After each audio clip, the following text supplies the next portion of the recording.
ከሆነ እሱ ሌላ ኮንሰፕት ነው እናወራለን።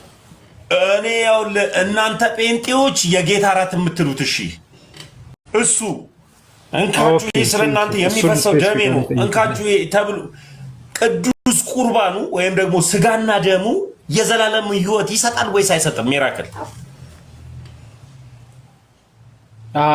ቅዱስ ማለት የጌታ እራትን የሚካፈሉ ሰዎች በክርስቶስ ኢየሱስ ቤዛነት አምነው በደሙ ታጥበው የተቀደሱ የዳኑ ሰዎች ህብረት የሚያደርጉበት መንገድ ነው እንጂ ከወሰዱ በኋላ አይደለም የዘላለም ሕይወት የሚሰጣቸው።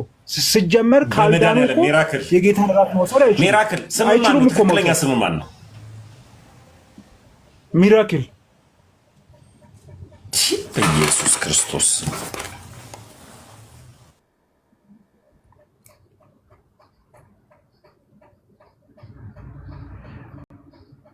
ተሜ ተቋርጧል። ቱርክ እሰማለሁ ወገኖቼ። አሁን ተመልሰሃል። እሺ ያላመኑ ሚራክል በጌታ አጥራ አድርገህ እሺ እሺ መለስኩልህ እኮ። ያላመኑ ሰዎች ያልዳኑ ሰዎች ያልዳኑ ሰዎች ያላመኑ ሰዎች የጌታን እራት መውሰድ አይችሉም እያልኩ ነው። እንትናን አስገቡልኝ። እራት የሚጋበዙ እኮ ቤተሰብ ነው፣ ብራዘር ጓደኛ ነው፣ ወዳጅ ነው። እራትን መንገደኛ አትጋብዘው። እንትናን አስገቡት ሞዴሬተሮች፣ ወንድሜን ጆሪን አስገቡት። ገስት ልኳል። ኔትወርክ ይዞኝ ነው፣ ኔትወርክ ይዞኝ ነው። አንድ ጊዜ ገስት ልኳል። ቆይ የት አለ?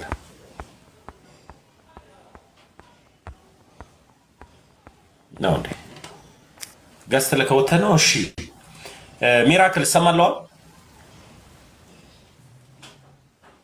ሚራክል አሁን ተሜ ትሰማለህ? ሚራክል አሁን ትሰማለህ? ሚራክል አቤት። አይሰማም እንዴ? እኔ ይሰማኛል። ይሰማል። እኔ እየሰማሁ ነው። አውራ። ሚራክል ድምጽ ይሰማል። ተሜ አንተ ጋር ነው የኔትወርክ ችግር ያለው። እሺ ከተሰማውኝ የጌታ የክርስቶስ ኢየሱስ ስጋና ደም የዘላለም ሕይወት ይሰጣል ወይስ አይሰጥም? አጠር ብለህ ብቻ መልስልኝ። ይሰጣል ወይም አይሰጥም በለኝ። የጌታ የኢየሱስ ክርስቶስ ስጋና ደም የዘላለም ሕይወት ይሰጣል።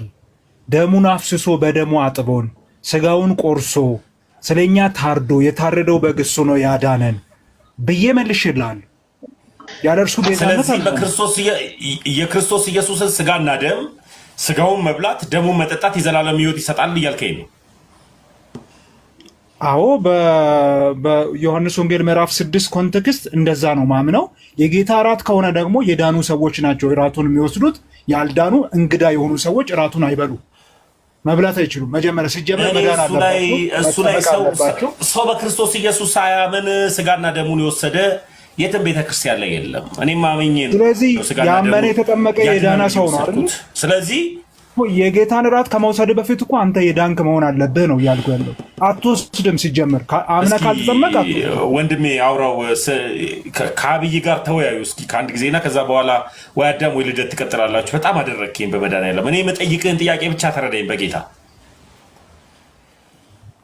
እሺ ሰው በሚራክል ሀሳብ በጣም እስማማለሁ። በትክክለኛ መንገድ እኮ እያስረዳ ነው ልጁ ተሜ።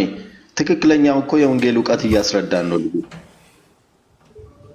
ስለዚህ አንተ ክርስቶስ ኢየሱስ ስጋና ደምን መብላትና መጠጣት የዘላለም ሕይወት ይሰጣል አይደል? አብይ በላው እኮ አምኜ በላው እኮ። እንዴት የሚሰቀጥጥ ነገር ነው ነው አንድ ተብዬ ምን ይላል መሰለህ? ደሜን ያልጠጣ ስጋዬን ያልበላ ስል ክርስቶስ ምን አሉ መሰለህ? ዮሐንስ ወንጌል ምዕራፍ 6 ላይ ያለውን ሐሳብ እንዴት የሚከብድ የሚተቀጥጥ ነገር ነው አሉ።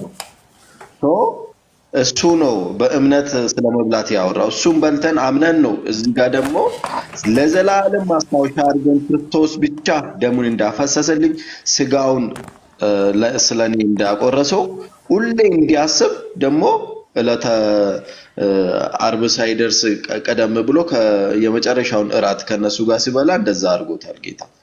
ያን ነገር ደግሞ ምንድነው ስለኛ ኃጢአት የሞተ ክርስቶስ ብቻ እንደሆነ እንድናስብ ለዘላለም ክርስቶስ ይህንን ማስታወሻ አስቀምጦልናል። የማራክልም ሐሳብ በሴም በቃ እንደዚህ ነው። እሺ ቀጥል አዳም ይቀጥል። በቃ እኔ ጋር ኔትወርክም ጥሩ ስላልሆነ አዳም አለክ ወይ ልደት ይወዳል አለው። ትልቁ ጥያቄ ምኑ መሰለ ተሜ፣ አሁን እንዲመልሱልን የምንፈልገው እውነት ነው፣ ትክክል ነው። ያመነ ሰው ነው የክርስቶስን ስጋና ደም የሚበላው። ቀጥል አዳም፣ እውነት ነው። ቀጥል አንተ። እኔ ጋር ኔትወርክ ልክ አይደለም። እሺ እኔ ቀጥያለሁ። ኔት አድርግ። እሺ ተሜ አብዬ እንዲሁም ጆሹዋ ሚራክልም እንግዲህ ትክክል ነው ስትሉ የነበሩ ሰው ያመነ የተጠመቀ የክርስቶስን ስጋና ደም ይበላል። ትክክል ነው። ጥያቄው ያ የዳነ ሰው የክርስቶስን ስጋና ደም የሚበላበት ዋነኛ ምክንያቱ ምንድን ነው? ያመኑ ከሆነ የሚበሉት ይኸውልህ፣ በደንብ አድምጡ ሚራክል።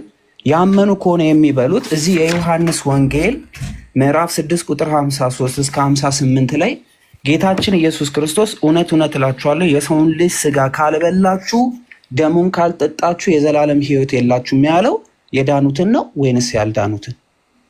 ስለዚህ እነዛ የዳኑትን ቆይ አንድ የሚራክል በደንብ ልጠይቅህና ሚዩት አደርጋለሁ። እሺ። ስለዚህ ጌታችን መድኃኒታችን ኢየሱስ ክርስቶስ ይህንን እንዲበሉ እንዲጠጡ ያደረጋቸው ያመኑትን ነው። ሰው አንዴ ከዳኑ በኋላ ግን ይህንን የክርስቶስ የዘላለም ሕይወት የሚሰጠውን ስጋና ደም ያልበሉ ሰዎች ሕይወት እንደሌላቸው ይነግራል። ምክንያቱም ይህን ለመብላት የሚዘጋጁት ያመኑ ስለሆነ፣ ካላመኑስ አይበሉትም አይደለ? ስለዚህ ምንድን ነው እያለን ያለው ነው? ኦኬ ስንድሮስ ትክክለኛ ጥያቄ ነው። ሁለቱንም አውድ ለይተን እኒ ነው እያልን ያለ ነው። አሁን የዮሐንስ ወንጌል ምዕራፍ 6 ዋና ማጠንጠኛ ያለው ቁጥር 29 ላይ ያለው ሐሳብ ነው። ቁጥር 29 ለምን ይላል? ለሚጠፋ መብል አትስሩ። ኦኬ ወረድ ብዬ ኢየሱስም መልሶ ይህ የእግዚአብሔር ስራ እርሱ በላከው እንድታምኑ ነው አላቸው ይላል። ምን እንስራ? እነርሱ ስለ እንጀራ ሲያወሩ አራ እንጀራ አይደለም እያወራው ያለውት ብሎ ለሚጠፋ መብል አትስሩ ስላቸው፣ ኦኬ ምን እናድርግ ስሉ ደግሞ የሰው ልጅ ለሚሰጣችሁ እንጀራ ስሩ ካለ በኋላ ኢየሱስን መልሶ ይህ የእግዚአብሔር ስራ እርሱ በላከው እንድታምኑ ነው አላቸው ይልና እንግዲህ አይተን እንድናምን አንተ ምን ምልክት ታደርጋለህ? ምንስ ትሰራለህ? ብለው ጠየቁት ይላል። ከዛ በኋላ ስለ መና ያነሳሉ። ኢየሱስ ግን አይ መና አይደለም ማወራው፣ እኔ የሚሰጠው ለዓለም ስጋዬን ነው። ኦኬ የኔ እንጀራ ስጋና ደሜ ነው አላቸው ይላል። ስለዚህ ይሄ ክፍል ማጠንጠኛው ቁጥር 29 ላይ በእርሱ እንዲያምኑ ነው። ሰዎቹ ግን ሊትራል ነገር አድርገው ወስደው ይሄ ሰው ምንድን ነው እያለ ያለው? ስጋውን ልሰጠን ነው ደሙንስ? ይሄ ካርኒቫሊዝም ብለው እንትን አሉ ማለት ነው። ቁጥር 63 ላይ 62 ላይ ኢየሱስ ሲያብራራ እንመለከታለን ምን እያለ እንደሆነ። እንግዲህ የሰው ልጅ አስቀድሞ ወደነበረበት ሲወጣ ብታዩ እንዴት ይሆናል? ስለዚህ ስጋውን ይዞ ይነሳል ማለት ነው። ቀጥታ ሊትራል አይደለም ማለት ነው። ሶ ቁጥር 63 ላይ ህይወትን የሚሰጥ መንፈስ ነው፣ ስጋ ምንም አይጠቅምም። ስለዚህ ሊትራል አይደለም እያወራው ያለሁት ነው እያለ ያለው። እኔ የነገርኳችሁ ቃል መንፈስ ነው ህይወትም ነው፣ ነገር ግን ከእናንተ የማያምኑ አሉ አላቸው። ስለ ይሁዳም ተናገረ። ስለዚህ እዚህ ክፍል ላይ የሚናገረው በኢየሱስ ስለማመን፣ በሞቱ በትንሳኤው ስለማመን ነው። በሞቱ በትንሳኤው ያመኑ ሰዎች የዘላለም ህይወት አላቸው። የዘላለም ህይወት ያላቸው ሰዎች የጌታ ራት ይወስዳሉ። በክርስቶስ ላመኑት እርሱን ለተከተሉት ለሐዋርያት ነው ይህንን የሰጣቸው። ሲሰጣቸውም ደግሞ ይህ ስለ እናንተ የሚቆረሱ ስጋዬ ነው፣ ይህ ስለ እናንተ የሚፈሰው ደሜ ነው። ይህን ያልበላ ይህን ያልጠጣ የዘላለም ህይወት የለውም ነው ያለው እንጂ በእኔ አመነ ያላመነ እያለ አይደለም። ስለሚሰጣቸው ስለ ህብስቱ ስለሰጣቸው ስለዛ ስለ ወይኑ ስለሰጣቸው እውነተኛ ስጋው ስለሰጣቸው እውነተኛ ደም ነው እዚህ ጋር የሚያወራው ኮንቴክስቱ እንጂ በእምነት ወይም ባለማመን የሚለውን ነገር እዚህ ጋር አይናገርም። እዚህ ላይ ስትመለከቷን የዮሐንስ ላይ ነገርኩልህ፣ ስጋዬ እውነተኛ መብል ነው፣ ደሜ እውነተኛ መጠጥ ነው በማለት ተናግሯቸዋል። በኋለኛው ዘመንም እንደሚያስነሳቸው ይህንን የበሉ ይህንን የጠጡ ስጋዬን የሚበላ ደሜን የሚጠጣ የዘላለም ህይወት አለው፣ እኔም በኋለኛይቱ ቀን አስነሳዋለሁ፣ ስጋዬ እውነተኛ መብል ነው፣ ደሜ እውነተኛ መጠጥ ነው ብሎ ነግሯቸዋል። ይህንን ቃል ያመኑ ሰዎችን ነው እየነገራቸው የነበሩት። ማመን ብቻ አይደለም የተከተሉትን ጭምር ነው እንዲበሉ እንዲጠጡ እየነገራቸው ያለው። ቆርሶም የሰጣቸው ያንን መብል ራሱ ነው። የዛን ቀን ነው ይሄን ነገርም እውነተኛ ስጋው እውነተኛ ደሙ መሆኑን የነገረው። ሰው ላመኑ ሰዎች ይሄን መስጠቱና ያንን አንበላም ቢሉ ኖሮ እነዚህ ሰዎች ይድኑ ነበረ ወይ? ዘላለማዊ ሕይወት ይኖራቸው ነበረ ወይ? ጥሩ ጥያቄ ነው። ስንሮሴ አብዬ ቆይ እንትን እላለሁ አንተ ትገባለህ። ቆይ እሺ አባ ሲጀመር አንድ ነገር ማስተዋል ያለብን የጌታን እራት የሚወስዱ ሰዎች አላማኞች መሆን ይችላሉ ወይ ነው ጥያቄው። ቢግ ኮስችን የጌታን እራት መካፈል የሚችል ሰው ያላመነ ሰው መውሰድ ይችላል? እኔ ስላላመነ ሰው አልጠይቅም። መውሰድ ይችላል? ሚራክል ሲጀመር ያላመነ ሰው የጌታን ስጋም አይደለም ክርስቶስን ስሙን ሊቀበል አይችልም። ግን አሁን ጥያቄው ስለዚህ ምዕራፍ ስድስትን ስለ ጌታ እራት ነው ብላ መተርጎም አትችልም ማለት ነው። ለምንድን ነው የማልችለው? ላመኑት እኮ ነው እየሰጣቸው መሰለህ። ቆይ ለምን መሰለህ? የዮሐንስ ወንጌል ማትችልበትን ምክንያት ልንገርህ ታዲያ። ማትችልበትን ምክንያት ልንገርህ እንዴ። ሐዋርያት ያመኑ አይደሉም እንዴ? ያላመኑ አሉ። ጌታ እራት በልተውም የጠፉ። ላመኑት ለምን መስጠት አስፈለገው? ምንድነው የሚጠቅማቸው? ብራዘር ያላመኑ አሉ ይላል እኮ ኢየሱስ ራሱ እኮ። ይኸውልህ ለምሳሌ ይሁዳ እኮ በልቷል። እኔ የጠየቅኩን መልስ። ይሁዳ የጌታን እራት በልቷል አልበላም? በልቷል። ያመኑት ለምን መብላት አስፈለጋቸው? ለነሱ ምንድነው የሚጠቅማቸው? ለምን ሰጣቸው? ላመኑት ምንድነው የሚጠቀሙት? ቴንክ ዩ እሱን ጠይቀኝ በቃ። እስካሁንም የምጠይቀው እሱን ላመኑት መልስልኝ። ኦኬ ይሄ የጌታ እራት ላመኑት ስርዓት ነው። የቤተ ክርስቲያን ስርዓት ነው። የቤተ ክርስቲያን ትልቅ ምስጢራዊ የሆነ ስርዓት ነው። ለምን አድርጉ አላቸው ነው የሚለው። ይህን ለመታሰቢያ አድርጉት፣ ከዛ እኔ እስክመጣ ድረስ ሞቴን ተናገሩ ነው ሐዋርያ ጳውሎስም ይሄንን ያለው። እሱ እስክመጣ ድረስ ሞቱን ትናገራላችሁ። ካላደረጉ ምንድን ነው የሚሆኑት? ካላደረጉ ምንድን ነው የሚሆኑት? ለምን አያደርጉም? ቤተክርስቲያን ለምንድን ነው ካላደረጉ? ይህንን ካላደረጉ ምን ይሆናል? ጥያቄ ለምንድን ነው የማያደርጉት? ይህንን ያላደረገ ምንድን ነው የሚሆነው ነው አሁን ጥያቄ። ሰጣችሁ አይደለ? ይህንን አድርጉ ብሎ አዟል። ይህን አምኖ ያላደረገ ይህን ነገር ያልተገበረ ምንድን ነው የሚሆነው? ያመነ እንኳን ቢሆን እሱ ነው አሁን ጥያቄ። እሱ ይሄን ማያደርግ ሲጀመር ታዛዥ አይደለም፣ አመፀኛ። እንደዚህ አይነት ቤተክርስቲያን ካለ ምንድን ነው የሚሆነው? ትክክል አይደለም እኮ ትክክል አይደለማ ማድረግ። አንድ ቤተክርስቲያን ምን ይሆናል ነው? እንዴት ምን ይሆናል? ይሄን ያላደረገ ይህንን ስርዓት ያልፈጸመ ምን ይሆናል? ትክክል አይደለም፣ አመፀኛ ነው። መጀመሪያም ታዛዥ አይደለም፣ ለጌታ ቃል የሚታዘዝ አካል አይደለም ነው እያልኩ ያለሁት። ስለዚህ ምን ይሆናል? ይፈረድበታል። ከጌታ አሳልፌ ከጌታ የተቀበልኩት ይፈረድበታል አይደል? ሚራክል ይፈረድበታል ወይስ በህይወት ይኖራል? በህይወት ይኖራል ማለት ይፈረድበታል ወይንስ የዘላለም ህይወት ያገኛል? ኦኬ ይህን የቤተ ክርስቲያንን ስርዓት በቀጥታ መልስልኝ። ይሄንን ያላደረገ ሰው ይፈረድበታል ወይስ የዘላለም ህይወት ይኖራል? ኦኬ ልመልስላት ታዲያ። አሁን ሁለት የተግባባነው ነገር አለ። አንደኛው ይሄ ለቅዱሳን ለቤተ ክርስቲያን የተሰጠ ትእዛዝ ነው። ኢየሱስ አልፎ በተሰጠበት ሌሊት ጥያቄው ላይ ገባ። ይፈረድበታል? ቆይ አይደለም ወንድም አለም ይቅርታ። እሺ ሚራክልዬ ጣልቃ አልገባም ካሁን ወዲያ። አሁን ያኛው ቅድም ጀምሮ መተናል በደንብ አድርገን። አሁን ይፈረድበታል ካልክ ለምን ተፈረደበት? አይፈረድበትም ካልክ ለምን አይፈረድበትም የሚለውን ይፈረዳል ወይም አይፈረድበትም የሚለውን እቅጩን እንናገር። ሲጀመር ዞሮ ዞሮ ለአንድ እግዚአብሔር መንግስት ነው ሁላችንም እያወራን ያለ ነው። ከተፈረደበት ለምን፣ ማይፈረድበት ከሆነ ለምን የሚለውን ትነግረናለህ። እሺ አባቴ እግዚአብሔር ይስጥልኝ። በደንብ ስሙኝ ሁላችሁም። አሁን ይሄ የጌታ ትእዛዝ ከሆነ አንደኛ ትእዛዙን ባለመጠበቅና ትእዛዙን ደግሞ ባልተገባ መንገድ፣ ምክንያቱም ቆሮንቶስ ቤተክርስቲያን ላይ ስለሚኖር ማለት ነው። ይሄ ባልተገባ መንገድ ይህን የጌታ እራት የሚወስዱ ሰዎች ስለነበሩ ተፈርዶባቸው ነበረ። በስጋ ተቀጥተው ነበር ይላል። በስጋ ተቀጥተው ግን የዘላለምን ሕይወት እንዳያጡ ነው በስጋ የተቀጡት ይላል። ስለዚህ በስጋ ሊፈረድባቸው ይችላል፣ ትእዛዙን ጥሰዋልና። ስለ ዘላለም ሕይወት ያጣሉ አያጡም የሚለው ሌላ ውይይት ሊሆን ይችላል። በስጋ ይላል መጽሐፉ፣ በስጋ ይፈረድባቸዋል። ያንቀላፉ አሉ ይላል። ያንቀላፉ አሉ። ለምን? እንዳይፈረድባቸው፣ መጨረሻ ላይ እንዳይፈረድባቸው። ይፋ እንድታደርግልኝ የምፈልገው እግዚአብሔር አምላክ ለስጋ ሌላ ፍርድ፣ ለነብስ ሌላ ፍርድ ነው የሚሰጠው ወይስ አሁን ይሄ ክርስቶስ ብሉና ጠጡ የዘላለም ሕይወት ታገኛላችሁ ብሎ እያለ ያለው የዘላለም ሕይወት የምናገኘው በስጋና በነብስ ነው? አንድ ላይ ነው? ነጣጥለን ነው ዘላለማዊነት የምናገኘው? አሁን እግዚአብሔር አምላክ እየሰጠን ያለው ስጋና ደሜን ይሄን ብሉ ብሎ እየሰራት ያላችሁ ይቺ ስርዓት የዘላለም ሕይወት የምታሰጥናት ጊዜያዊ ስርዓት፣ ጊዜያዊ ደስታን የምትሰጥናት? በደንብ አድርገህ ለየው።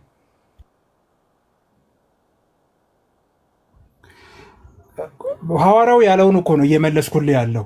ይሄን የጌታን እራት ባልተገባ መንገድ እኮ ሐዋርያው ያለውን እኮ እየነገርኩህ ነው። ሐዋርያው ጴጥሮስ ለሐዋርያው ጳውሎስ በአንደኛ ቆሮንቶስ ጥያቄን በደንብ ስማኝ እባክህን ወንድም አለም። ይህ ስርዓት የጊዜያዊ ስርዓት ነው የዘላለማዊ ስርዓት ነው? ጊዜያዊ ስርዓት ወይ ዘላለማዊ ስርዓት? ዘላለማዊ ስርዓት ከሆነ ለስጋ ነው ለነፍስ ነው ወይንስ ሰው ለተባለ ሰው የተሰጠ ነው? ሰው ስንል ስጋ አራት ባህሪ፣ ሶስት የነፍስ ባህሪያት፣ አንድ ላይ ሰባት ባህሪያት ያሉት በምድር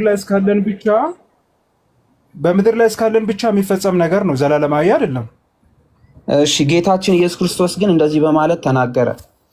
የዮሐንስ ወንጌል ምዕራፍ 6 ቁጥር 53 እስከ 58 እውነት እውነት እላችኋለሁ የሰው ልጅ ስጋ ካልበላችሁ ደሙን ካልጠጣችሁ የዘላለም ሕይወት የላችሁም አለ።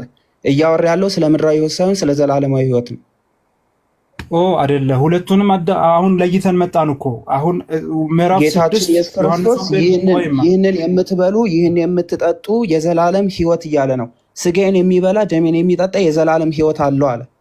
እኔም በኋለኛው በዛኛውም ዓለም ስጋውና ደሙን እየበላን እንቀጥላለን እያልክ ነው። በዘላለም ስጋውን ደሙን እየበላን እንቀጥላለን እያልክ ነው። ይህንን ስጋ የበላ ይህንን ደም የጠጣ የዘላለም ሕይወት አለው፣ እኔም በኋለኛው ቀን አስነሳዋለሁ አለ። ለፍርድ ቀን እንደሚጠቅመው እየነገረ ነው። የኋለኛይቱ ቀን የምትባለው የፍርድ ቀን ናት። በኋለኛው ጊዜ አስነሳዋለሁ። ስጋ የእውነተኛ መብል ነው፣ ደም የእውነተኛ መጠጥ ነው። መታሰቢያ ብቻ ቢሆን ኖሮ እንደዛ አይልም ነበር። ጊዜያዊ አይደለም፣ ዘላለማዊ ሕይወት የምናገኝበት ነው እኮ። ስንድሮስ አንደኛው ይኸውልህ፣ አብዬ ቆይ ሚውት አድርግ፣ አባ ሚውት አድርግ፣ ተባረክ። ስንድሪ አንድ የምንግባባው ነገር በጌታ ስጋና ደም የምናገኘው ሕይወት የዘላለም ሕይወት ነው። ድርጊቱን ግን ለዘላለም የምናደርገው ነገር አይደለም። ምድር ላይ ያለ ነው ሞቱንና ትንሣኤውን የምንናገረው። ሞቱንና ትንሣኤውን እንናገራለን ነው። ዛሬ ያደረግናት ዛሬ የሰራት ይቺ መስዋዕት ወይም ዛሬ ያደረግናት ይቺ ስርዓት የዘላለማዊ ሕይወታችንም ታሳጣናለች። ካደረግን ደግሞ የዘላለማዊ ሕይወት ያሰጣል ነው። ለዘላለም አሁን የበላን እንኖራለን ምናምን ብዬ አላልኩም። አሁን በምድር ላይ አሁን አንተ ሚራክል ይህን ክርስቶስ የሰጠን ይህንን ስርዓት ካላደረግ የዘላለም ሕይወትን ያሳጣሃል ወይስ አያሳጣህም? እሺ አንደኛ ቆሮንቶስ ምዕራፍ 11 ያሳጣል አያሳጣህም እኮ 11:32 ክፈት። ምንም ሩቅ አንሂድ እኮ እዚሁ ክፍል ያለው ቃል ልነግርህ ነው። ቆይ በጥቅስ ላስረዳክ እኮ ነው፣ ልመልስልህ ነው። አንደኛ ቆሮንቶስ ምዕራፍ 11:31 ላይ ራሳችንን ብንመረምር ግን ባልተፈረደብንም ነበር ይልና፣ ነገር ግን በተፈረደብን ጊዜ ከዓለም ጋር እንዳንኮነን በጌታ እንገሰጻለን ይላል። ስለዚህ መገሰጻቸው እነዚህ ሰዎች በስጋ ሞት ማንቀላፋታቸው፣ የስጋን ብድራት መቀበላቸው ምድር ላይ መጨረሻ ላይ ከዓለም ጋር እንዳይኮነኑ ነው ይላል። ባልተገባ መንገድ የጌታን ደምና ስጋ በመውሰዳቸው ምክንያት በጊዜው በስጋ ተቀጥተዋል። ለምን? በተፈረደባቸው ሰዓት ከዓለም ጋር እንዳይኮነኑ በስጋ የተቀጡ አሉ ነው የሚለን እንጂ የዘላለም ሕይወት ያጣሉ የሚል ካለ ማሳየት ትችላል። ክሊር ነው በጣም።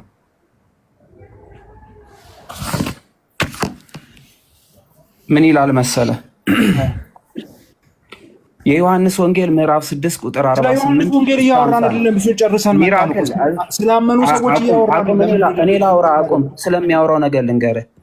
የህይወት እንጀራ እኔ ነኝ አለ ክርስቶስ። አባቶቻችሁ በምድረ በዳ መናን በሉ ሞቱ። ሰው ከእርሱ በልቶ እንዳይሞት ከሰማይ አሁን የወረደ እንጀራ ይህ ነው። ከሰማይ የወረደ ሕያው እንጀራም እኔ ነኝ። ሰው ከዚህ እንጀራ ቢበላ ለዘላለም ይኖራል። እኔም ስለ ዓለም ሕይወት የምሰጠው እንጀራ ስጋዬ ነው አለ። በልተን የማንሞትበት የዘላለም እንጀራ እኔ ነኝ። 62 ምን ይላል? ቁጥር 62 አሁን ያነበብኩት ቁጥር 62 ምን ይላል? ቆይ ቁጥር 62 ምን ይላል? ሰንድሮስ አሁን ይኸውልህ እኔ ቁጥር 62ን አንብባ፣ በቃ አንብባ። ቁጥር 62ና 63ን አንብባ። እኔ ለምጠይቃችሁ ለምን አትመልሱ እኮ? አንብባ። ስድስትን ካነሳክ በእውቀት እናውራ። አንዴ ወደዚህ ወደ ጌታ እራት፣ አንዴ በእርሱ ስለማመን እየደበቀ ስለሆነ ሰው ሚራክል የዘላለም ሕይወት ይህንን ስርዓት የክርስቶስን ስርዓት ያፈረሰ የዘላለም ሕይወት አለው ወይ? እሺ አንዴ ሚዩት አድርግና ስማኝሽ። ከዛ ካልመለስኩልህ ጥያቄ ትደግማለህ፣ ችግር የለውም። የተረዳኸኝ ስላልመሰለኝ ማለት ነው። ሶሪ በጣም አንተን ያልተረዳኝ። ይህንን የክርስቶስን የዘላለማዊ የሆነችውን ትእዛዛት ያፈረሰ ሰው የዘላለም ሕይወቱን ያጣል ወይስ አያጣም? እሺ ልመልስልሽ። ኦኬ ምንድን ነው እየተነጋገርን ያለ ነው? ምዕራፍ 6 ዮሐንስ ወንጌል ምዕራፍ 6 ኮንቴክስቱ የሚያወራው ቁጥር 29 ላይ ያለውን መስመነሻ አድርጎ ነው። በእርሱ ስለማመን ነው። በእርሱ ሰዎች ካላመኑ የዘላለም ሕይወት የላቸውም ሲጀመርም። ኦኬ አማኞች ደግሞ ምን ያደርጋሉ? ያመኑበትን የተጠመቁ ያመኑ የቤተ ክርስቲያን አካል የሆኑ የክርስቶስ አካል የሆኑ ሰዎች የተሰጣቸው ሕግ አለ። ይሄ ሕግ ስጋና ደሙን በየጊዜው እየተቀበሉ የክርስቶስን ሞትና ትንሣኤ እንዲናገሩ ታዘዋል። ይህን ቤተ ክርስቲያን ማድረግ አለባት። ይሄን የተላለፈ ወይንም ከተሰጠው ውጭ ያደረገውን ደግሞ ይቀጣሉ፣ በስጋ ይቀጣሉ እያለ ነው ሐዋርያ ጳውሎስ 1 ቆሮንቶስ ምዕራፍ 11:32 ላይ። የዘላለምን ሕይወት ያጣሉ አያጡም? ክሊር የሆነ እንትን የለም አይልም ሐዋርያ ጳውሎስም። አሁን ይገሰጻሉ፣ መጨረሻ ላይ ከዓለም ጋር እንዳንኮነን እንገሰጻለን። የሚገሰጸው ሰው ደግሞ እግዚአብሔር እንድጠፋ ማይፈልገውን ሰውን ነው የሚገስጸው። እኔ የሚወዳቸውን እገስጻለሁ ነው ያለው። ስለዚህ ግሳጼው በስጋ ብድራት መቀበላቸው የዘላለምን ሕይወት እንዳያጡ ነው። የዘላለምን ሕይወት ያጣሉ ምትል ከሆነ ማስረጃ ስጠኝ። ይሄ ነው መልሴ። ግን ምዕራፍ 6ንና የጌታን እራት አታደበላልቅ። ሁለቱም የተለያዩ ኮንሴፕቶች ናቸው እያልኩ ነው።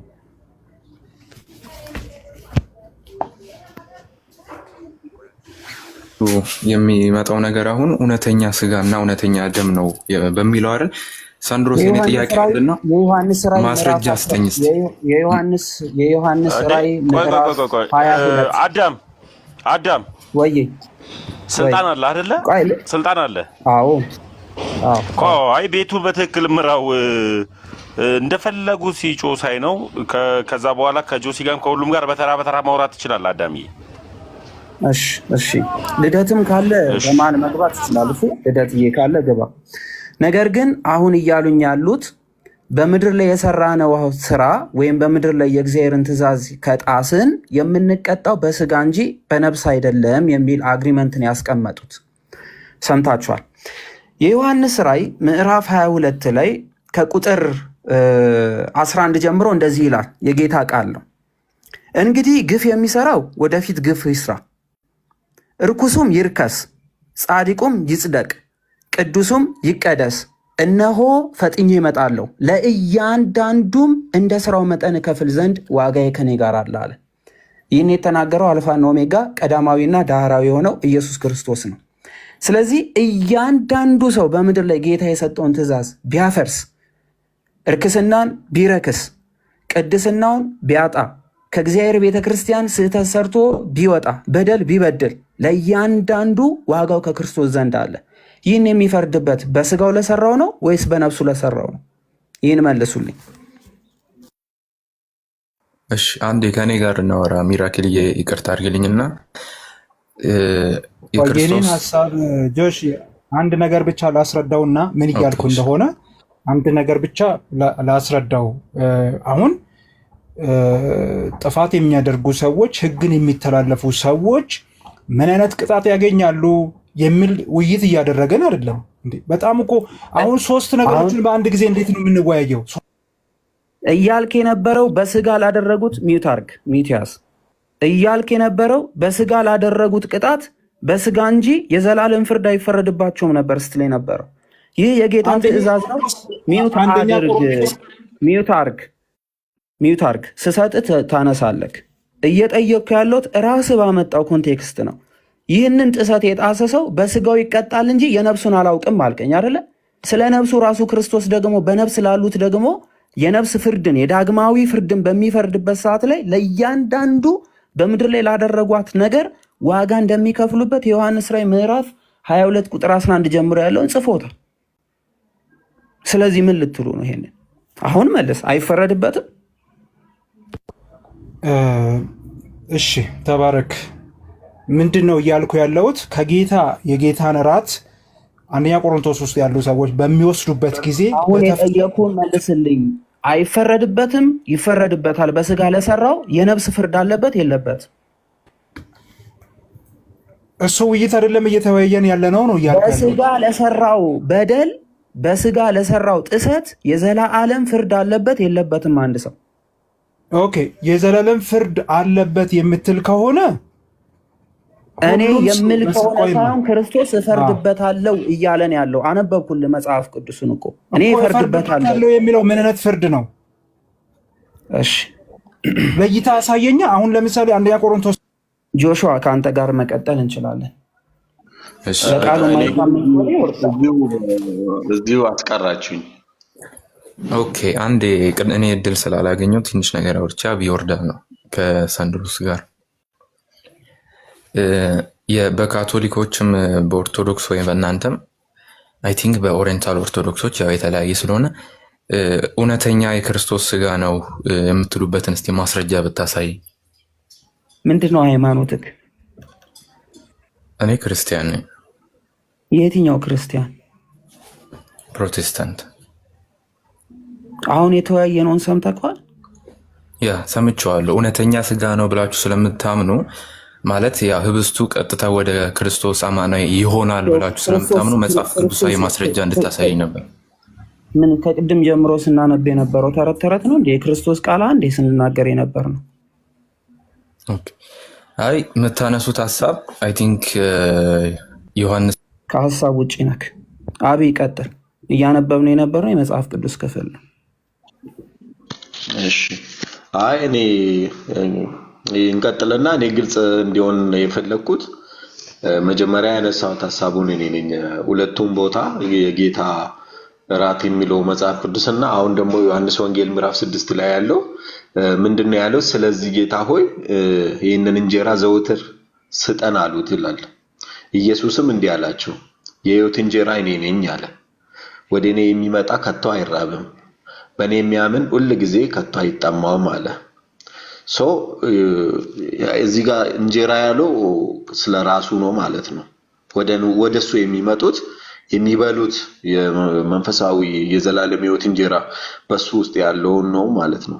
ወደዛ ወደ ጌታ እራት ስንመጣ ደግሞ ዘውትር ማስታወሻ እንዲሆን ነው። በቃ እኮ ምንም መጨመር አንችልም። ዘውትር ማስታወሻ ሲል ደግሞ ለዘላለም ስለኔ ኃጢአት የሞተ ሌላ እንደሌለ እንዳስብ፣ ክርስቶስ ስለኔ እንደሞተ መከራን እንደቀመሰ መሞቱ ብቻ ሳይሆን ደግሞ እንደተነሳ ያንን እንድናስብ ሁል ጊዜ እዛ ጋር ያሳየው ትህትና ሁሉ እግር እንዳጠበ ያን ሁሉ እንድናደርግ እሱን ወደ መምሰል ወደሱ ወደ ማደግ እንድናድግና ስለኛ የሞተ ስለኛ ደሙን ያፈሰሰ ሌላ እንደሌለ እንድናስብ ነው ብዬ ነው ማምነው ቦታው ላይ ማለት ነው። መጽሐፍ ቅዱስም እንደሚናገር ከዚህ ውጪ ያለው መረዳት ካለ እስቲ አንተ ደግሞ እስቲ አስረዳለሁ። አንደኛ ቆሮንቶስ ምዕራፍ 11 ቁጥር 27 አንደኛ ቆሮንቶስ ምዕራፍ 11 ቁጥር 27 አሁንም ሳይገባው ይህንን ህብስት የበላ ይህንን ጽዋ የጠጣ የጌታችን ስጋውና ደሙ ስለሆነ ዕዳ አለበት ይላል። ምን አይነት ዕዳ ነው ያለበት? ኦኬ አስረዳና ምን አይነት ዕዳ እንዳለበት። አንተ አስረዳን እንጂ እኔ ነኝ የምጠይቃችሁ እኮ።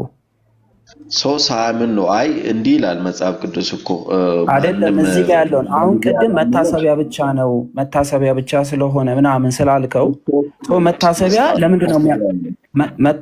ለምንድን ነው የሚያስፈርድባቸው ታዲያ? ዕዳ አለበት እያለ ነው ቅዱስ ጳውሎስ አንደኛ ቆሮንቶስ። ሳያምኑ እኮ ነው የወሰዱት። አሁንም ሳይገባው ይህንን ህብስት የበላ ለቆሮንቶስ ሰዎች እኮ ነው የጻፈው። የቆሮንቶስ ሰዎች ምን ነበሩ?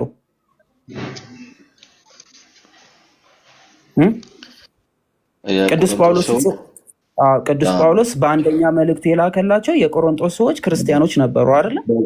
ለክርስቲያኖች ይላል። የቆሮንቶስ ሰዎችን ስናገር ጳውሎስ በብዙ መንገድ ተናግሯል። ለምሳሌ አምነው ተጠምቀዋል። አብዬ ምንም ወለም ዘለም አንበል። ሁለት መልእክታትን ለቆሮንቶስ ሰዎች ቅዱስ ጳውሎስ ቆይ አንዴ፣ ለምሳሌ ምዕራፍ 3 ሁለት መልእክታቶችን ለቆሮንቶስ ሰዎች ልኮላቸዋል። የመጀመሪያው መልእክቱ ስርዓትና ሕግን ጠብቀው እንዲሄዱ ማስጠንቀቂያ የጻፈበት ክፍል ነው። ከእግዚአብሔር ከሰራት ቤተክርስቲያናዊ ከሆነ ስርዓት ውጭ እየወጡ የነበሩትን መንገድ እንዲይዙና እንዲስተካከሉ የተጻፈ መልእክት ነው። ሁለተኛው መልእክት የጻፈላቸው ደግሞ በማመስገን ሐሳዊ ከሆኑ ሐሰተኛ ሰዎች እንዲጠበቁ የተደረገ ነው። በቆሮንቶስ ቤተክርስቲያን ሁለት አይነት ሰዎች ነበሩ። ከአይሁድ ወገን የነበሩና ኢአማንያን ወይም ደግሞ ጣዖት ያመልኩ የነበሩ፣ በአዲስ ኪዳን በክርስቶስ አምነው ተጠምቀው ለነበሩት ቤተክርስቲያን የተጻፈ ነው። ለእነሱ ይህንን ክፍል ምን ብሎ ጻፈላቸው? አሁን ሳይገባው ይህን ህብስት የበላ ይህን ጽዋ የጠጣ የጌታችን ስጋውና ደሙ ስለሆነ ዕዳ አለበት እያለ ነው። አምነዋል፣ ተጠምቀዋል። በቆሮንቶስ ቤተክርስቲያን ውስጥ ነው ያሉት።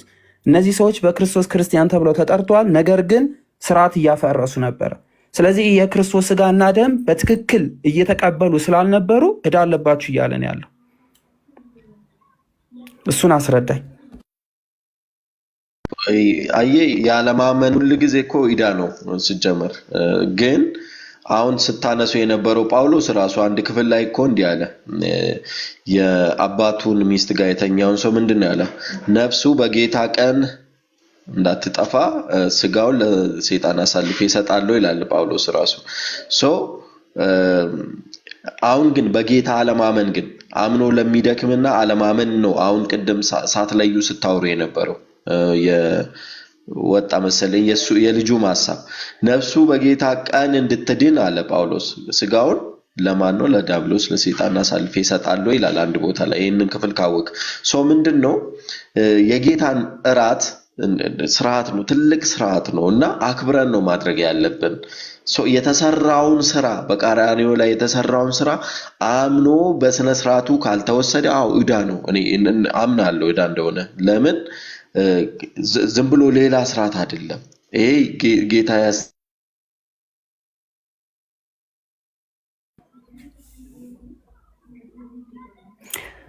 አብይ ተሜ አለው። ተሜ ድምፅህን አሰማ። አዳምዬ አለ። አብይ ከጨረሰ ተሜ አሁን ኔትወርክ ይመልሳሉ።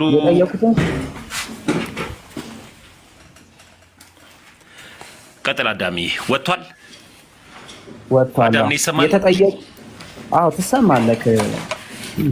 ሀሳብ ስጥበትና ዴቭ ቅድም ላይ ከኔ ጋር አንድ ሀሳብ አንስቶ ነበረ። ኔትወርክ ከሰራ እንቀጥላለን፣ ካልሆነ ግን ከአንተ ጋር ይቀጥላል። አዳምዬ ቅድም ላይ እህቶች ስለነበሩ መኪና ውስጥ እነሱ ማሳየት አልፈለኩም እንትን አልኩኝ። ግን ጠቅልለው የአሁኑ ሀሳብ ላይ የመናፍቃንን ሴራ አጋልጥና። እሺ ታሜ መልካም። እንግዲህ በመጀመሪያ ደረጃ ቅዱስ ጳውሎስ መልእክታት የላከላቸው በአጠቃላይ አብያተ ክርስቲያናቶቹ በክርስቶስ አምነው የተጨመሩ ክርስቶስን የተቀበሉ በጥምቀት የክርስቶስ አካል የሆኑ ናቸው። ሮሜንን ብንመለከት ከአይሁድ ወገንና ከሮማውያን የነበሩ እምነት ያልነበራቸው ሰዎች አምነው በክርስቶስ የአንድ ቤተክርስቲያን አካል የነበሩ ነገር ግን ክርስቶስ ካስተማረው ትምህርት ውጭ ከስርዓት የወጡትን እንዲመለሱ ያስጠነቀቀበት ክፍሉ ነበር የሮም መልእክት። ሌሎቹንም ስንመለከት ለምሳሌ ገላትያን ስንመለከት ሌሎቹንም እንዳለ በአጠቃላይ ስንመለከት በክርስቶስ አምነው ነገር ግን ከስርዓት ውጭ ለነበሩት ሁሉ ካመኑ በስጋ ነቀፋ ባይኖርባቸው የእግዚአብሔርን መንግስት እንደሚወርሱ የስጋ ነቀፋ ካለባቸው ግን የእግዚአብሔርን መንግስት መውረስ እንደማይችሉ የተላከ ማስጠንቀቂያዎች ናቸው።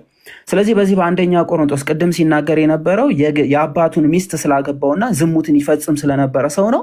ቅዱስ ጳውሎስ ስጋውን አሳልፌ ለሰይጣን ሰጥቻለሁ ያለው ከቤተ ክርስቲያን እንዲወጣ ወይም እንዲወገዝ ስላስጠነቀቀ ነው።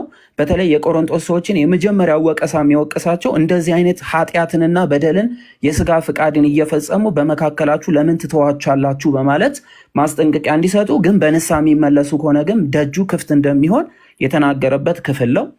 ይሄ ከቅዱስ ስጋውና ደሙ ጋር የሚገናኝ አይደለም። እዚህ አንደኛ ቆሮንቶስ ላይ ምዕራፍ 11 ቁጥር 27 ላይ አሁንም ሳይገባ ይህን ህብስት የበላ ይህን ጽዋ የጠጣ የጌታችን ስጋውና ደሙ ስለሆነ ዕዳ አለበት በማለት ይናገራል። ይህ የክርስቶስ ስጋና ደም ዘላለማዊ ህይወት እንደሚሰጥ ከሞት በኋላ ትንሣኤ እንዳላቸው ሳያውቁ የሚቀበሉ ከሆነና ይህ ለትንሣኤ እጅግ የሚጠቅማቸው መሰረታዊ የሆነ ነገር እንደሆነ ሳያምኑ ለሚቀበሉ በጥርጣሬ ለሚቀበሉ ሁሉ ሞት እንዳለባቸው የተናገረበት ነው። የዮሐንስ ወንጌል ምዕራፍ 6 ቁጥር 48 እስከ 51 የህይወት እንጀራ እኔ ነኝ፣ አባቶቻችሁ በምድረ በዳ በሉ መና በሉ ሞቱ በማለት ይናገራል። ያ ከሰማይ የወረደው ምድራዊ የሆነ እንጀራ ነው። እሱን የበሉ ሰዎች በጠቅላላ ሞተዋል በማለት ከግብፅ ባርነት ነፃ በወጡበት ሰዓት በምድረ በዳ ላይ የበሉትን ያንን የሰማይ መና በልተው እንደሞቱ ያስታውሳቸውና በአዲስ ኪዳን የመጣሁት ግን የዘላለም ህይወት የምሰጠው እንደ አባቶቻችሁ የበሉት አይነት እንጀራ ያልሆንኩ ህይወት የሚገኝብኝ እኔ ነኝ በማለት ሰው ከእርሱ በልቶ እንደማይሞት ከሰማይ አሁን የወረደ እንጀራ ይህ ነው በማለት ከሰማይ የወረደ ይኸው እንጀራ ደግሞ እኔ ነኝ በማለት ተናግሯል።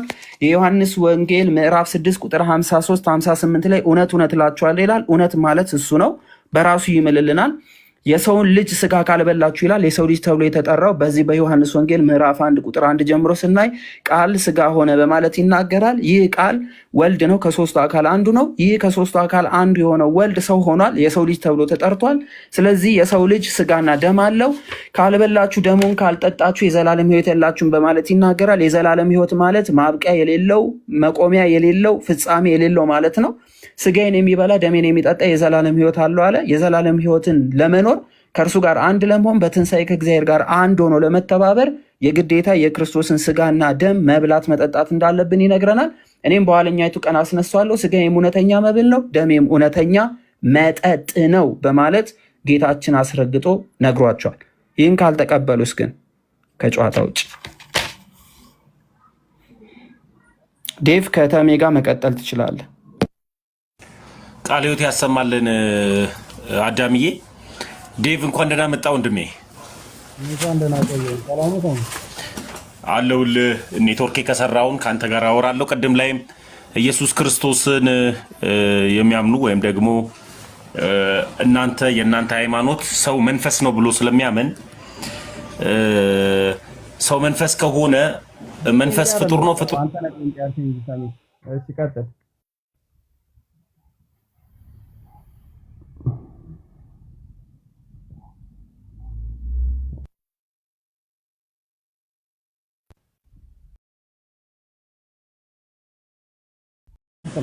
ተቋርጠ ነበረ ተሜ፣ አሁን መጥተዋል። በቃ እሺ፣ ሰው መንፈስ ነው የሚል ሀሳብ ላይ ቀጥሉ አዳምዬ። በቃ ምንም ዛሬ ካልሆነ አዳምዬ እዛው ላይ ቀጥሉ፣ እዚህ ሀሳብ ላይ ቀጥሉ አዳምዬ። አንድ ወንድሜ ጋር ያወራኸው ሀሳብ አለ መሰለኝ አዳምዬ። በቃ ቀጥሉ እሺ አዳምዬ። በቃ ሌላ ጊዜ እንገናኛለን። ዴቭዬ ኔትወርክ ሲስተካከል ቀጥሉ ከአዳም ጋር። እሺ ተሜ፣ ልደተ ቃል ግን የለም እንዴ? ልደት ችግር የለውም፣ ስልክ ገብቶበት ነው። ይመጣል፣ ሲመጣ ራሱ ያሰማል ራሱ። እሺ ዴቭ እንዴት አረፈድክ? እግዚአብሔር ይመስገን ሰላም ነው አለን። እግዚአብሔር ይመስገን። እንትን ኤርፎን ካረክ ንቀለው ዴቫ፣ ትንሽ ይርቃል። ኤርፎን አራርኩኝ ትንሽ ስልኬ ስለሚያስቸግር ነውና ትንሽ ጮክ እያልኩ ለማውራት ሞክራለሁ። እሺ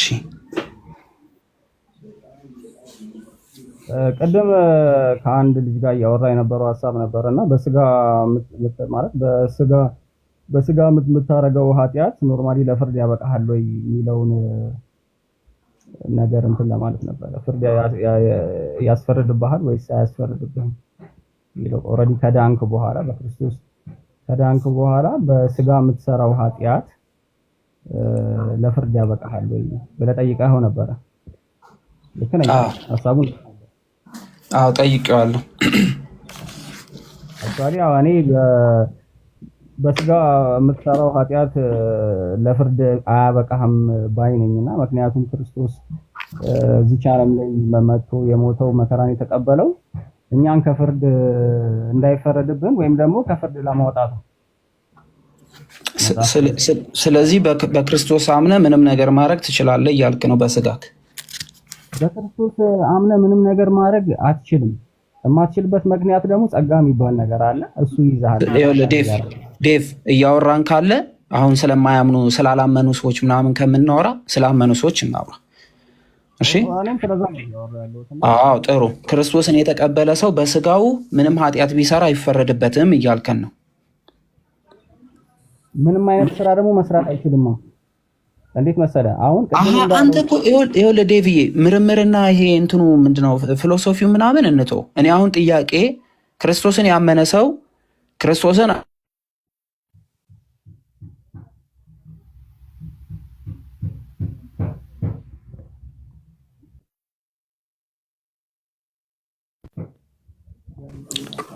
ዳታ ላክልኝ፣ እስኪ ዳታ ላክልኝ፣ አንሊሚት አድርግልኝ። እሺ ማብራት ስለጠፋ ነው ሶሪ። አሁን ጥያቄው ዴቭ ሰው በህይወት እያለ ክርስቶስን ካመነ በኋላ ኃጢአት ቢሰራ በስጋው ይፈረድበታል አይፈረድበትም? አዎ እኔ ደግሞ አይፈረድበትም። ያመነ ሰው አይፈረድበትም። አምኖ ኃጢአት ቢሰራ አይፈረድበትም ወይ? እኔ ስላመነ እኮ እንዴት ያመነ ሰው እንዴት ይፈረድበታል? ግን ያመነው ሰው ኃጢአት ቢሰራ በስጋው አይፈረድበትም ወይ? አሁን ምን አለ መሰለህ ስጋን ምን አለ አይደለም። አሁን የጠየቅኩ መልስልኝ። በክርስቶስ ያመነ ሰው በክርስቶስ አምኖ አይፈረድበትም አልኩ። ከዛ ደግሞ ላስረዳ። ኖርማሊ አሁን የማይፈረድበት ለመሰለህ ስላመነ ነው። የክርስቶስ መከራ አመነ ሰው አይፈረድበትም። እኔ ስላመነ ሰው አይደለም። አምኖ ኃጢአት ቢሰራ አይፈረድበትም ወይ ነው ጥያቄ። ኃጢአት የሰራ ሰው አይፈረድበትም ወይ? አይፈረድበትም አልኩ። ኃጢአት የሰራ አዎ። ስለዚህ ዝሙት አትቀጥልልኝ። ዝሙት ቢሰራ አይፈረድበትም። ጌ ቢሆን አይፈረድበትም። ሌዝቢያን ቢሆን አይፈረድበትም። ሰው ቢገል አይፈረድበትም። መግደል ብቻ አይደለም ኃጢአት። አንተ ስጋ ስለለበስኩ እኮ ብዙ ኃጢአቶችን ቀን በቀን ትሰራለህ አይደል? መዋሸት እኮ ጋሼ ምንም የኃጢአት ትንሽ ትልቅ የለውም። ሰው ቢገል አይፈረድበትም በክርስቶስ ስላመና ታመናው። ስለዚህ አምኖ ሰው መግደል ይችላል። አሁን እያስፈራራክ አይደለም እኮ ጥያቄው መጠየቅ ያለብህ። አምኖ ሰው መግደል ይችላል አይደል? እያልከም ላሳምንህ አልችልም። የኔንም ሀሳብ ልትቀበለኝ አልችልም እኔም እኮ አምኖ። ስለዚህ ያመነ ሰው መግደል ይችላል። ትስማማለህ? አይፈረድበትማ። ለምን እጨናነቃለሁ ታዲያ? ላስረዳ። አታስረዳኝ፣ መልስልኝ። ይሄንን አምኖ ሰው መግደል ይችላል ወይ? አምኖ ሰው መግደል ይችላል ሳይሆን አምኖ ሰው ቢገድል ይድናል። ያስ ኦሬዲ ፍርድ አምኖ ሰው ቢገድል ማለት ነው። አዎ እሺ። አምኖ ጌ ቢሆንስ? አይፈረድበትም። አምኖ ጌ ቢሆን ነገሩ ለመክተት እየሞከርክ ነው አውቀህና፣ እኔ ደግሞ እንዳስረዳ እኔ አውቄ አይደለም። አንተ ነህ እኮ ያመነ አይፈረድበትም አልከኝ። ስለዚህ አምኖ ጌ ቢሆን አይፈረድበትም። እሺ ጥሩ። እንዳላስረዳህ እድል አልሰጠኸኝም። ግን አሁን አንተ የምትለኝን ነገር ያልውጣ። እሺ ኤስ ባሲሊዮስ ይሄ ነው ፕሮቴስታንቲዝም ማለት። እሺ አምኖ ሰው መግደል ይችላል። አምኖ ጌ መሆን ይቻላል። አምኖ ሌዝቢያን መሆን ይቻላል። አምኖ ምንም ማድረግ ይቻላል። እሺ በእነሱ ሃይማኖት ይሄ አያስፈርድም። እሺ እሺ ሰላም ጤና ይስጥልን። ጤና ይስጥልኝ። እንዴት ነህ? እግዚአብሔር ይመስገን። ያው እያዳመኳችሁ ነው። አሪፍ ውይይት ነው። እኔ እንኳን ያው ለመከታተል ያህል ነው። እሺ ምንድን ነው እምነቶት? እኔ ኦርቶዶክስ ነኝ። ያው ከዚሁ እምነት ስለሆንኩ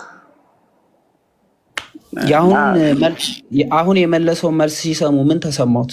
አልደነገጡም? አዎ። እና በጣም ነው የሚያሳዝነውና አንድ ክርስቲያን ማለት መጀመሪያ ያው በአንጾኪያ መጀመሪያ ክርስቲያን ተባሉ ይላል የሐዋርያት ሥራ ምዕራፍ 11 ቁጥር 26 መሰለኝ ባልሳሳት። ክርስቲያን ሲባሉ ግን የክርስቶስን ስራ የተከተሉ ናቸው። ይህም የሆነው በ40 ዓመተ ምህረት ኤዲ ነውና የዛን ጊዜ እነዛ ክርስቲያኖች ሲከተሉ የክርስቶስን እያንዳንዱ ያደረጋቸውን ድርጊቶች እየተከተሉ ነው እንጂ እየመረጡ አልነበረም። እና እኔ ባጭሩ ቅዱስ ቁርባን ያልተቀበለ ክርስቲያን ሊባል እንደማይችል፣ ምክንያቱም በመጽሐፍ ቅዱስ ላይ በተደጋጋሚ ተጽፏል። ይሄ ስጋዬም እውነተኛ ስጋ ነው፣ ደሜም እውነተኛ መጠጥ ነው ብሎ ተናግሯል። ስለዚህ ይሄ ቀጥታ የሉተሪያን ትምህርት ስለሆነ ወደ 95 ታሲሶች አሉት። በነገራችን ላይ ያው ሁላችንም እንደምናውቀው ሉተር ከነዛ ውስጥ ይሄንኛውን የሚቀበል ነበር። እንደውም የነሱ ጊዜ ቁርባንና ጥምቀትን ይቀበላል። የአሁኖቹ ደግሞ ጥራሽ አሻሽለው ቶታሊም አይቀበሉትም። ማለት የምፈልገው ክርስቲያን እንዳልሆኑ ነው ባጭሩ። የክርስቶስን ስራ የማይከተል ሰው ክርስቲያን በፍጹም ሊሆን እንደማይችል አረጋግጦ መናገር ያስፈልጋል።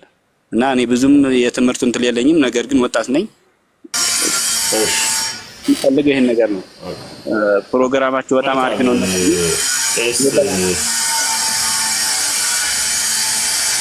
ግን ገስት ላኩ ስትባሉ ዝም ብላችሁ ኦርቶዶክሳውያን ላኩ አልተባላችሁም እና ገስት አትላኩ ከዚህ በኋላ ኦርቶዶክሳውያን ለመሰላችሁ እንማማርበት። ልክ ደግሞ ለእናንተ ደግሞ ፕሮግራም ስንይዝ ደግሞ ገብታችሁ እንማማራለን። በጌታ ፍቅር ነው የምጠይቃቸው ኦርቶዶክሳውያን እና እሺ በሉ።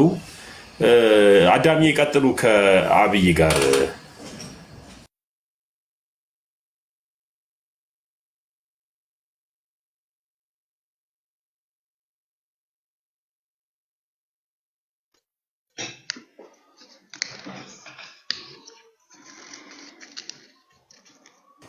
እሺ የኔ ስብ ይሰማል አለ አባይ?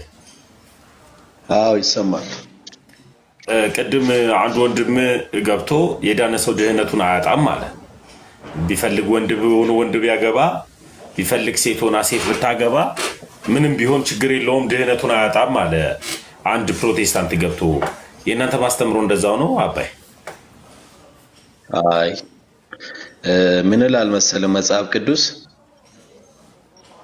በእኔ ያለው ፍሬ የማያፈራ አባቴ ይቆርጠዋል ይላል። እንኳን ፍሬ አለማፍራት እንኳን ያስቆርጣል በእኛ ትምህርት እንጂ እንዲህ ያለ እርኩስ ትምህርት የለንም፣ አይወክለንም። ዝም ብሎ ሰው ሲገባ ይሄ ነው ጴንጤ ሲል ነው ያናደደኝ።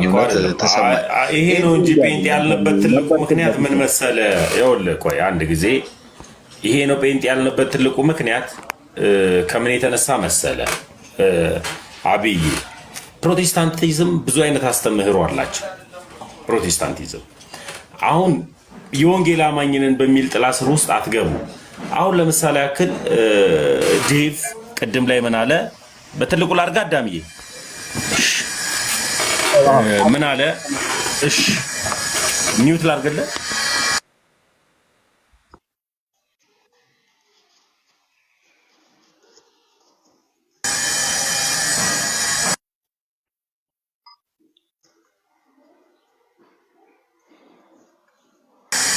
ሚውት አድርጌልሃለሁ ዴቪ። አዳም ቅድም የተናገረውን ቅዱስ ጳውሎስ ምን ብሎ እንዳስረዳ የሚያሳይ የመጽሐፍ ቅዱስ ክፍል ነው። በመንፈስ ኑሩ እንጂ የስጋችሁን ፍቃድ አታድርጉ። ላመኑ ሰዎች የተላከ ነው። ለገላትያ ሰዎች አምነው ለነበሩ ግን ለስጋ ፍቃዳቸው ለተገዙት በመንፈስ ኑሩ እንጂ የስጋችሁን ፍቃድ አታድርጉ። ስጋ መንፈስ የማይሻውን ይሻልና ስጋ መንፈስ የማይሻውን ይሻልና መንፈስም ስጋ የማይሻውን ይሻልና የምትሹትንም እንዳታደርጉ እርስ በርሳችሁ ይጣላሉ። የመንፈስ ፍቃድ የምትከተሉ ከሆናችሁ ከኦሪት ወጥታችኋል። የስጋንም ስራ ይታወቃል፣ እርሱም ዝሙት፣ እርኩሰት፣ መዳራት፣ ጣዖት ማምለክ፣ ስራ የማድረግ፣ መጣላት፣ ኩራት፣ የምንዝር ጌጥ፣ ቅናት፣ ቁጣ፣ ጥርጥር፣ ፉክክር፣ ምቀኝነት፣ መገዳደል እያለ ይዘረዝራቸዋል እነዚህን ክፍሎች። ስለዚህ ይህን የስጋ ፍቃድ የሚያደርጉ ሰዎችስ ምንድነው የሚሆኑት? ለምንድነው እየዘረዘራቸው ያለው? እነዚህ ያመኑ ናቸው የገላትያ ሰዎች። አምነው ግን በእነዚህ ጉዳይ ውስጥ የተገኙ ሰው ስለነበሩ ቅዱስ ጳውሎስ መልእክት ልኮላቸው ስለዚህ እነዚህ ሰዎች ምንድነው የሚሆኑት? ምን እያላቸው ነው ያለው? በኢየሱስ ክርስቶስ ያመኑ ግን ሰውነታቸውን ከምኞትና ከኃጢአት ለዩ። አሁንም በመንፈስ ኑሩ፣ በመንፈስ እንመላለስ፣ ክሮች እንሁን፣ እርስ በርሳችን አንተማማ፣ እርስ በርሳችንም አንቀናና በማለት ያስቀምጣል። ይህን ካደረጉስ ግን ሞት አለ። ቅድም ያወራንበት ክፍል ላይ የዘላለም ፍርድ እንደሚፈርድባቸው ያስቀምጣል። ነገር ግን ያመነ ሰው ይሄንን ቢያደርግ ምን አይልም፣ አይሞትም፣ ችግር የለውም የሚል አይነት ትምህርት ከክርስቶስ ትምህርት አይደለም። ሐዋርያውም አላስተማረም፣ ማንም አስተምሮም አያውቅም። እሺ አንድ ጥያቄ አለኝ ላንተ።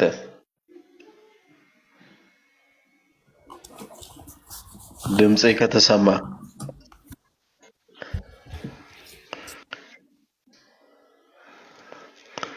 ሴንድሮስ እየሰማው ነው። ምንድነው አሁን አይደለ አጣርተን ማለፍ ስላለብን ነው። እና ምንድነው ያልኩህ ይሄ ነው ፕሮቴስታንት አልክና ትክክል አይደለም። ለምን መሰለህ? አንድ መሪጌታ ወይ አንድ ደብተራ ጥንቆላ ይጠነቅላልና ሰው ይገላል፣ ይዘርፋል፣ የማይሆን ነገር ያደርጋል። ይሄ ነው ኦርቶዶክስ ቢባል ደስ ይላል ስላልሆነች ኦርቶዶክስ። እሺ ሁለታችሁ አውሩ፣ አንተና ዴቭ አውሩ። እሺ እሱ ፕሮቴስታንት ነው ብሏል፣ ሁለታችሁ አውሩ። እስኪ ሁለታችሁ ተነጋገሩና ወደ ዴቭ እንመጣለን። እኔ እናንተ አንተ መልስልኝ። ኦርቶዶክስን በአንድ ሁለታችሁ ተነጋገሩ። ሁለታችሁ እርስ በርስ ተነጋገሩ። የእሱ ትምህርት እንደዚህ ከሆነ እኔ እኮ አይቀበለው፣ ወንጌላችንም ይሄንን አይቀበለው። ላውራ አሁን አንዴ ቀደም ያው እንዳ ቃሉን ተናገርኩ እንጂ እንዳስረዳ እድል አላገኘውም ነበረ። አስረዳው ለአብይ፣ ለእኔ አይደለም። አሁን ሁለታችሁ ተነጋገሩ። አንተ ያልከውና አብይ ይቃወማል። ስለዚህ ሁለታችሁ በአንድ ዶክትሪን ውስጥ ነው ያላችሁት አለን ስላላችሁኝ። ስለዚህ ሁለታችሁ ተማመኑ መጀመሪያ። እሺ ምን አለ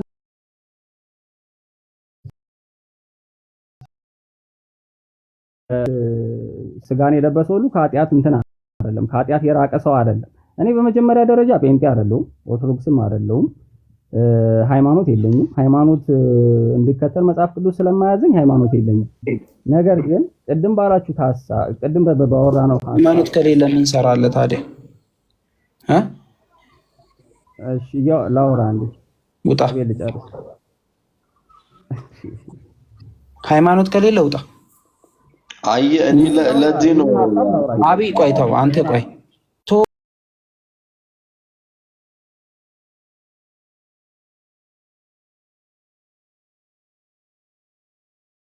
አንዳንዱ ቤተሰብ እኮ ከመጋባታችሁ በፊት ቅድም እህታችን እንዳለችው ምን እንደዚህ አይነት ሰው ጋር ምን አደከመሽ እንደ ሀብታም አታገቢም ያለው ሰው አታገቢም ብለው የተጀመረን የትዳር ህይወት የሚያፈርሱ ቤተሰቦች አሉ፣ የሚያፈርሱ ጓደኞች አሉ፣ ክፉ መካሪ ጓደኞች።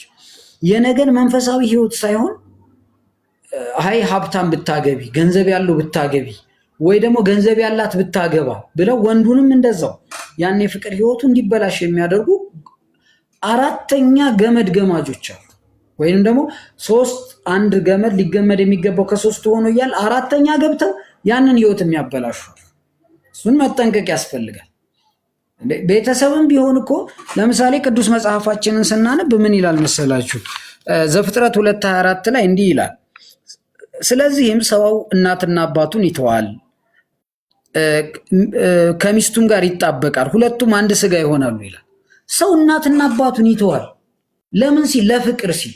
በምንድን ነው ግን የሚተው? በሰላማዊ መንገድ ነው የሚተው፣ በውሳኔ ነው የሚተው። ልክ ይሄን እንዲያውም ቅዱስ ዮሐንስ አፈወርቅ ሲያብራራው ምን አለመረዳዳት ማለት አይደለም። ቤተሰብ እናትና አባታችሁን አትርዱ ማለት አይደለም። ይሄ ልክ በምሳሌ ሲያስረዳው እናት ለምሳሌ 9 ወር ያለ ድካም በማህፀን ከያዘችን በኋላ ከማህፀን ትተን እንወጣለን። ያ ማለት ግን የግዳጅ መውጣት ነው። በቃ መውጣት ስላለብን ከእናታችን ማህፀን ሁላችንም ተወልደናል። ልክ እንደዛ ነው። ስንወጣ ግን አስገድደን አይደለም፣ ተጣልተን አይደለም፣ በፍቅር ነው የወጣን የተወለድን።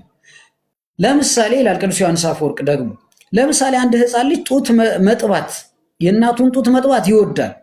ግን የሆነ ወቅት ላይ ግን የእናቱን ጡት መተው አለበት። ልክ እንደዛ አይነት መተው ነው ቤተሰቦቻችን የምንተው።